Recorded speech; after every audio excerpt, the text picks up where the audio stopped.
আল্লাহ বান্দাদের উপর জুলুম করেন না। তো সে বলতে চাচ্ছে আল্লাহ হুজুর জুলুম তো হয়ে গেছে, কারণ আমাকে তো হেদায়েত দান করে নাই। ছাত্র উঠে বলতেছে হুজুর কোরআন শরীফের মধ্যে আল্লাহ বলেছেন ইয়াহদিল্লাহু মাইয়াশা, আল্লাহ যাকে ইচ্ছা হেদায়েত দান করেন। তাইলে আপনি মুসলমান, আপনাকে হেদায়েত দান করেছেন যেহেতু আল্লাহ চেয়েছেন, আমাকে হেদায়েত দান করেন না, আমি হেদায়েত পাই নাই। এখন আপনি কি বলবেন?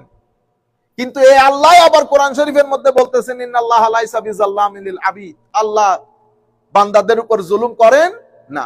তো সে বলতে চাচ্ছে আল্লাহ হুজুর জুলুম তো হয়ে গেছে, কারণ আমাকে তো হেদায়েত দান করে নাই। কেন হয়েছে জানেন? এই ঘটনাগুলা ঘটতেছে বর্তমানে 15-20 ইয়ার্সে। ছেলেরা ওই বাহ্যিক আয়াত পরে ঠুস করে দাঁড়িয়ে যায়, যখন আপনি কনটেক্সট বলবেন তখন আটকায় যায়। আপনি কনটেক্সটের বাইরে গেলে দুঃখে পড়ে যাবেন। সেই জন্য এগুলা উস্তাদের মজলিসে বসে শিখতে হয়, বছরের পর বছর উস্তাদের কদমের নিচে বসে থাকতে হয়। আমি এই মিম্বরে বসে আল্লাহকে সাক্ষী রেখে বলতেছি, যদি আপনি জিজ্ঞেস করেন হুজুর এত 33-40 বছর পড়াচ্ছেন, আপনি কি কিছু জানেন? আমি আল্লাহকে সাক্ষী রেখে বলতেছি কিছুই জানি না, কিচ্ছুই জানি না। অন্ধকার লাগে দুনিয়াদারি। আমরা এখনো পর্যন্ত সামান্য একটু ইদার উদার হলে কিতাব বুঝে আসে না আমাদের। তো আমরা 33-35 বছর পর্যন্ত পড়েছি, 20-25 বছর পড়াচ্ছি। আমাদের হাল হচ্ছে কোরআনের একটা আয়াতকে এক্সপ্লেইন করার সক্ষমতা আমাদের অর্জন হয় নাই। আপনার হয়ে গেছে। এটা করবেন না। আউট অফ কনটেক্সট যখন আয়াতকে নিয়ে যাবেন, you will be in big trouble. এই জন্য এই বিষয়গুলা মেডিকেল সায়েন্স উস্তাদের কাছে পড়তে হয়, আইন উস্তাদের কাছে পড়তে হয়। নতুবা আমাদের অনেকের ঘরে কনস্টিটিউশন আছে, বাংলাদেশের কনস্টিটিউশন আমি না পড়লেও 7 থেকে 10 বার এটার খতম করেছি। কোরআন বাংলাদেশের কোথাও যদি খতমে কনস্টিটিউশন হইতো, আমাদের হুজুরা সুযোগ পেয়ে যাইতো দাওয়াতে। বুঝছেন? এটা একটা সুন্দর, আমি বলতেছি আমাদের উলামা ইকরাম যারা শুনতেছেন, বেটা এটাও শুরু করে দেন, খতমে কনস্টিটিউশন অফ বাংলাদেশ। বুঝছেন? একটু লম্বা করে সময় নিলে 500 টাকা করে পাওয়া যাবে। এখন আপনি আমাকে কি এক্সপার্ট বলবেন? আমি তো কিছুই জানি না। সেই কারণে বাংলাদেশে যখন কনস্টিটিউশনের সংকট হয়, আজকে থেকে 7-8-10 বছর আগে, 7-8-10 বছর আগে ইলেকশন নিয়ে একটা কনস্টিটিউশনাল জটিলতা হয়েছে। আমরা কার কাছে গেছি? আমরা ডক্টর কামালের কাছে গেছি, ব্যারিস্টার রফিকের কাছে গেছি। কেন? বাংলাদেশের এত এত লয়ার, ওদের কাছে কেন গেলেন? আমার ভাই, আল্লাহর দুনিয়াতে এক্সপার্টিস বলে একটা কথা আছে। যেখানে সমস্ত গ্যারেজ মিস্ত্রি অফ, সেখানে ওই ডুলা ডালা প্যান্ট পরে একটা আসছে, কি তো হইছে, কৌজুরে স্টার্ট হয় না। দূর বেটা, গাড়ি স্টার্ট হয় না। এটা একটা কত হইলো, কিচ্ছু করে নাই। ওই বনেটটা খুলে একটা পলিথিন জড়াই দিছে। পলিথিন টলিথিন কিছু আছে কিনা দেখো, কয় রশি টশিতে না, কয়েকটা পলিথিন এলো ওদের। এই পলিথিন দিয়ে কিসের সাথে কিভাবে গাড়ি স্টার্ট হয়ে গেছে? এটা আল্লাহর নিয়ামত। আমি কম্পিটিশন দিয়ে পারবো না, মন খারাপ করবো আর কি, তোর কাছে আছে আমার কাছে নাই কেন? নতুবা আমার ছেলে, আপনার ছেলে, আমার মেয়ে, আপনার মেয়ে স্কুলে যাচ্ছে না, গ্রেডের মধ্যে আমি এত কষ্ট করতেছি, তবু আমারটা লো গ্রেড, আর আপনারটার কোনো আগামাতাও নাই। আপনি বলতেছেন হুজুর আমি তো কাজ করি, আমি তো কোনো সময় দেওয়ার সময়ও নাই, তা আমি কি মরে যাব এটার জন্য?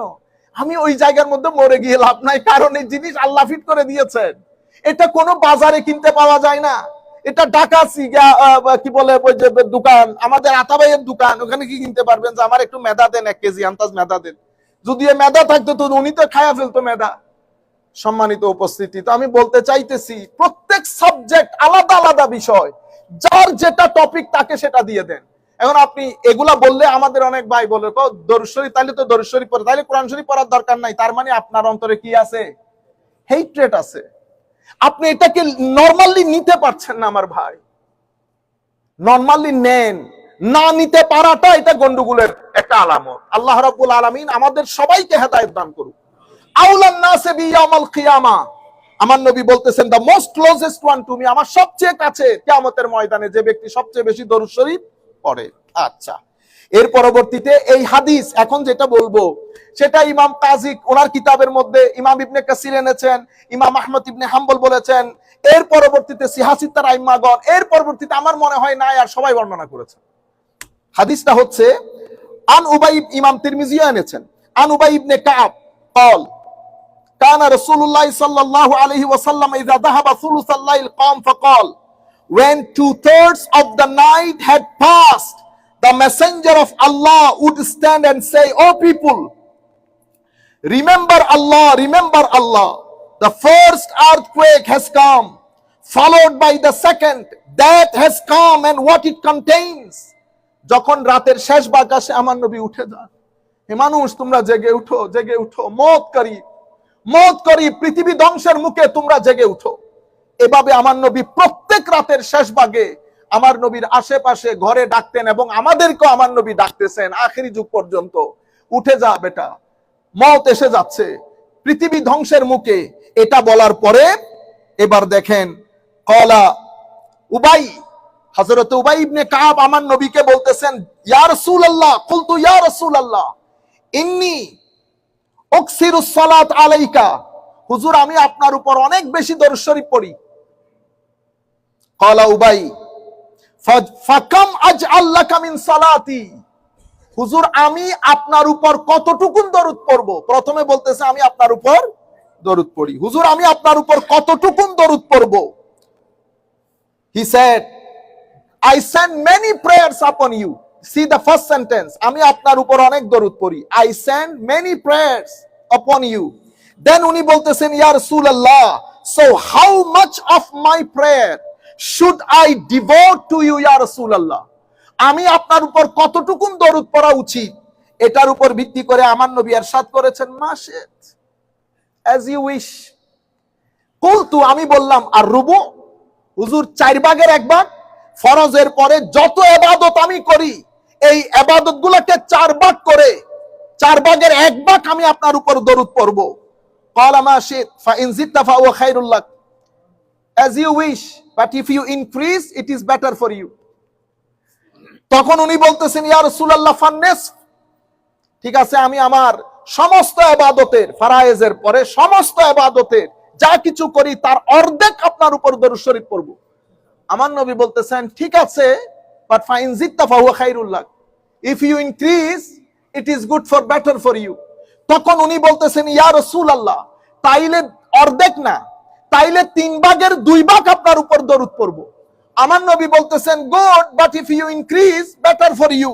শেষ পর্যন্ত উনি বলতেছেন, আজআলু লাকা সালাতি কুল্লাহা ইয়া রাসূলুল্লাহ, হুজুর তাহলে আমি আমার সমস্ত টাইম আপনার উপর দরুদ শরীফ পড়ব। উনি বলতেছেন, then he said, Holy Prophet sallallahu alaihi wasallam, should I devote all of my prayers to you? Then he said, ya Rasulullah, আমি তাইলে সব সময় আপনার দরুদ পড়ব। তখন আমার নবী সাল্লাল্লাহু আলাইহি ওয়াসাল্লাম ইরশাদ করেছেন, then your worries will be taken care of and your sins will be forgiven.